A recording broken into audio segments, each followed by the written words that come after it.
Les morts. Ok. Alors oui, alors je vous explique parce que dit comme ça, la médecine légale c'est grosso modo 20% de morts, 80% de vivants. Dans les vivants, il y a des gens qui ont été agressés, violés, qui ont été victimes d'accidents, etc., qu'il faut examiner. Donc il faut aussi, mais ça c'est un aspect plutôt civil de la chose, évaluer les séquelles pour qu'ils puissent être indemnisés.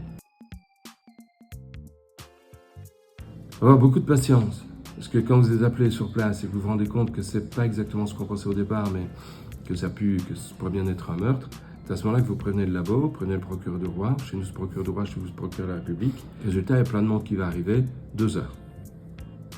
En moyenne. Ensuite, la deuxième, c'est d'être un bon observateur, parce que si vous bâclez votre boulot en n'observant pas correctement, vous allez passer à côté de lésions qui sont parfois infimes et qui pourtant vous donnent la solution. Et puis, la troisième chose, c'est de se rendre compte qu'on ne sera jamais au courant de la suite. Ça, il faut savoir. Donc, on lance le dossier, et puis il se passe 1 an, 2 ans, et on le retrouve en cour d'assises 2 ans plus tard. Et là, on sait ce qu'il est devenu. Mais s'il ne va pas en cour d'assises, on ne sait pas. Donc, ce qu'on fait avec notre job, moi, je ne le sais jamais.